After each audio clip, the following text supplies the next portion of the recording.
Market ਦੀ ਵੀ ਗੱਲ ਕਰਦੇ ਜਾਈਏ, ਅੱਜ ਸਟਾਕ ਮਾਰਕੀਟ ਨੂੰ ਫੇਰ ਬਹੁਤ ਵੱਡਾ ਝਟਕਾ ਲੱਗਾ ਰਾਜਕਨਵੀਰ ਸਿੰਘ ਜੀ। ਜੀ ਬਿਲਕੁਲ। ਸੋ ਜਾਣ ਤੋਂ ਪਹਿਲਾਂ ਇਹ ਦੱਸਦੇ ਜਾਈਏ 400 ਤੇ ਸੌਰੀ 500 ਤੇ 98 ਪੁਆਇੰਟ ਡਾਓ ਜੋਨਸ ਆ, ਉਸ ਦੇ ਵਿੱਚ ਗਿਰਾਵਟ ਅੱਜ ਦਰਜ ਕੀਤੀ ਗਈ।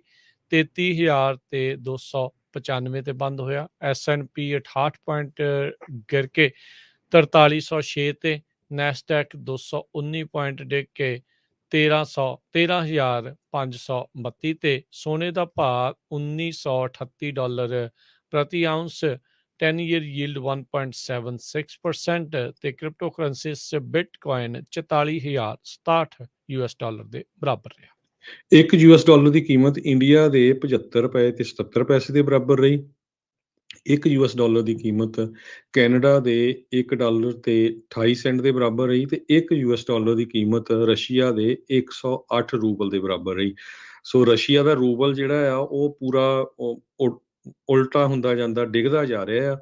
ਜੇ ਤੁਹਾਨੂੰ ਦੱਸੀਏ ਵੀ ਫਰਵਰੀ 14 ਨੂੰ ਇੱਕ ਯੂਐਸ ਡਾਲਰ ਦੇ ਬਰਾਬਰ ਰਸ਼ੀਆ ਦੇ 75 ਰੂਬਲ ਸੀ, ਹੁਣ ਉਹ 108 ਹੋ ਗਿਆ। 30% ਤੋਂ ਵੱਧ ਰਸ਼ੀਆ ਦੀ ਕਰੰਸੀ ਦੀ ਕੀਮਤ ਡਿੱਗ ਪਈ ਹੈਗੀ ਆ। ਜੀ। ਸੈਕਰਾਮੈਂਟੋ ਅੱਜ ਇਸ ਜੰਗ ਦੇ ਮਾਹੌਲ ਦੇ ਦੌਰਾਨ ਇੱਕ ਮਾਸ ਸ਼ੂਟਿੰਗ ਦੇ ਕਰਕੇ ਫੇਰ ਦਹਿਲ ਗਈ। ਇੱਕ ਚਰਚ ਦੇ ਵਿੱਚ ਇੱਕ ਸਰਫਰੀ ਦੇ ਦੁਆਰਾ ਗੋਲੀकांड ਨੂੰ ਅੰਜਾਮ ਦਿੱਤਾ ਗਿਆ, ਜਿਸ ਦੇ ਵਿੱਚ ਜਿਹੜੇ 3 ਜਾਣੇ ਉਹ ਮਾਰੇ ਗਏ ਤੇ ਉਸਨੇ ਖੁਦ ਨੂੰ ਵੀ ਬਾਅਦ ਦੇ ਵਿੱਚ ਆਪਣੇ ਆਪ ਨੂੰ ਗੋਲੀ ਮਾਰ ਲਈ। ਇਹ ਕੈਲੀਫੋਰਨੀਆ ਦੇ ਇੱਕ ਚਰਚ ਦੇ ਵਿੱਚ ਵਾਪਰਿਆ। ਸੈਕਰਾਮੈਂਟੋ ਕਾਉਂਟੀ ਸ਼ੈਰਿਫ ਨੇ ਜਿਹੜਾ ਉਹ ਦੱਸਿਆ 3 ਕੁੜੀਆਂ 9 ਸਾਲ, 10 ਸਾਲ ਤੇ 13 ਸਾਲ ਦੀਆਂ ਜਿਹੜੀਆਂ ਸੀਗੀਆਂ ਤੇ ਇਸ ਸ਼ੂਟਰ ਦੀਆਂ ਆਪਣੀਆਂ ਹੀ ਜਿਹੜੀਆਂ ਉਹ ਕੁੜੀਆਂ ਦੱਸੀਆਂ ਜਾਂਦੀਆਂ ਆ। ਰਿਸਟ੍ਰੇਨਿੰਗ ਆਰਡਰ ਉਸ ਦੇ ਖਿਲਾਫ ਉਹਨਾਂ ਨੇ ਲਏ ਹੋਏ ਸੀ। ਉਸ ਨੇ ਜੇ ਇੱਕ ਚਰਚ ਸੀਗਾ ਸੈਕਰਾਮੈਂਟੋ 'ਚ, ਉੱਥੇ ਆ ਕੇ ਗੋਲੀਆਂ ਚਲਾਈਆਂ। 911 ਕਾਲ ਗਈ ਗਨ ਸ਼ਾਟਸ ਤੋਂ ਜਿਹੜੇ ਉਹ ਬਾਅਦ ਦੇ ਵਿੱਚ।